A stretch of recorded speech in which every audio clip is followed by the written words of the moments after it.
Diduga disekap ayahnya sendiri selama 3 hari, 3 orang wanita asal desa Sambung Rejo, Kecamatan Sukodono, Sidoarjo, Jawa Timur dievakuasi petugas Dinas Sosial dan Polresta Sidoarjo. Dan hingga kini kasusnya masih dalam penyelidikan dan pelaku dugaan penyekapan belum diamankan polisi.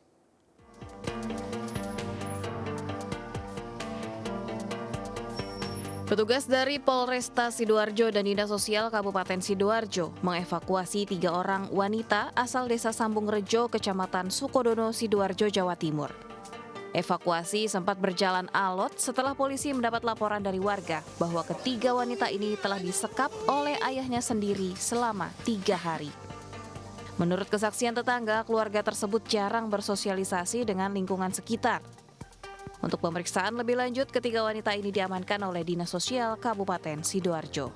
Bahasa penyekapan itu ya terlalu lah, ya, pokoknya nggak boleh keluar dari rumah. Itu udah 3 hari kalian nggak boleh keluar rumah? Iya.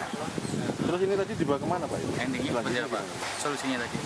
Ya solusinya untuk anak-anaknya, ketiga anaknya di PAI.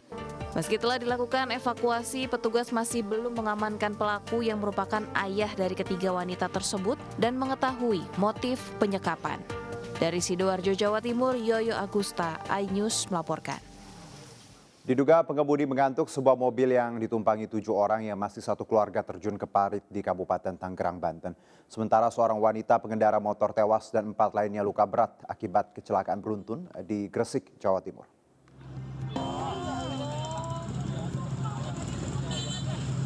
Sejumlah warga mengevakuasi penumpang minibus yang terjun ke parit sedalam 3 meter di Kecamatan Pasar Kemis, Kabupaten Tangerang.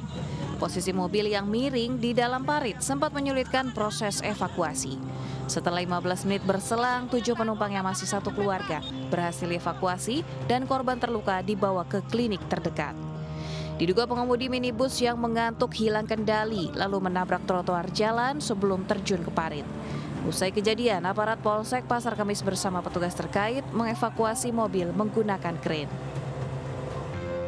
Aksi nekat melawan arah dilakukan sejumlah pengendara roda 2 demi menghindari operasi Patu Jaya 2024 di kawasan Senen, Jakarta Pusat.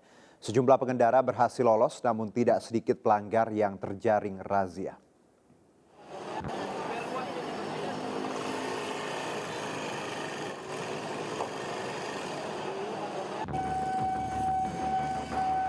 Demi menghindari razia, sejumlah pengendara yang tidak mengenakan helm langsung memutar arah dan masuk ke gang pemukiman warga.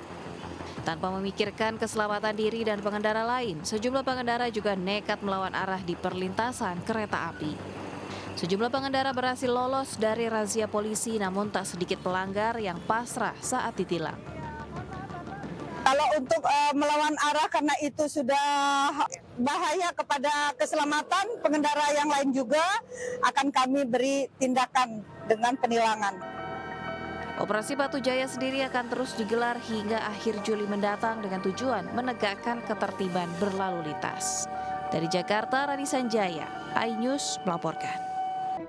Di saat banyak orang tua mengeluhkan mahalnya biaya sekolah swasta serta sistem zonasi penerimaan peserta didik baru, hal yang berbeda terjadi di salah satu sekolah madrasah Sanawiyah di Banyumas, Jawa Tengah. Di sini orang tua hanya perlu membawa hasil bumi seikhlasnya sebagai syarat pendaftaran sekolah.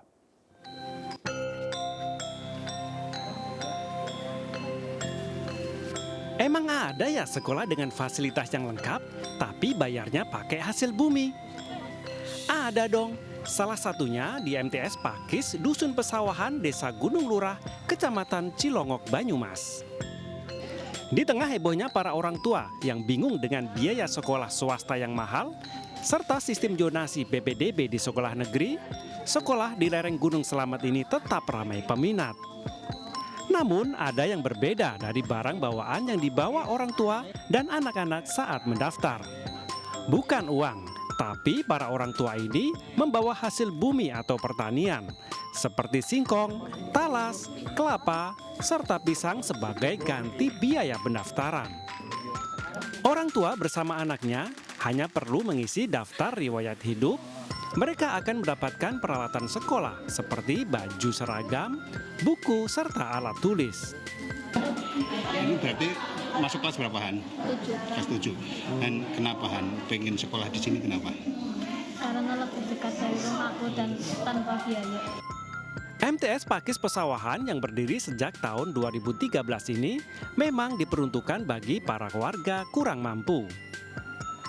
Alhamdulillah kita masih memberlakukan daftar ulang atau pendaftaran siswa baru itu dengan hasil bumi. Memang masyarakat orang tua di Desa Gunung Lurah dan Desa Sambirata ini sebagian besar petani. Seluruh hasil bumi yang diserahkan saat pendaftaran semuanya akan dimasak dan dikonsumsi bersama siswa, pengajar, serta wali murid saat kerja bakti membersihkan lingkungan sekolah. Dari Banyumas, Jawa Tengah, Saladin Ayubi, iNews melaporkan. Pemirsa, suhu udara di kawasan Bandung, Jawa Barat belakangan terasa semakin dingin hingga menyentuh angka 13 derajat Celcius di beberapa wilayahnya. Diprediksi suhu dingin ini akan terus terjadi hingga Agustus mendatang.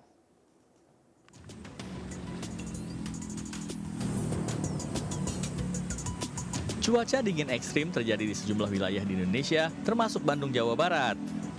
Dalam beberapa hari terakhir, suhu di Bandung mengalami penurunan temperatur, terutama di kawasan pegunungan. Badan Meteorologi, Klimatologi, dan Geofisika BMKG Bandung menyebut rata-rata suhu Bandung mencapai 16 derajat Celcius. Namun di beberapa wilayah ada yang menyentuh 13 derajat Celcius seperti di Lembang, Ciwidey, dan Pangalengan. Penurunan suhu ini akibat adanya fenomena alamiah di musim kemarau, yaitu Clouds and Visibility OK atau SAVOK. Sementara menurut warga, suhu Bandung pada pagi hingga siang hari masih sangat dingin, sehingga harus menggunakan pakaian tambahan seperti jaket.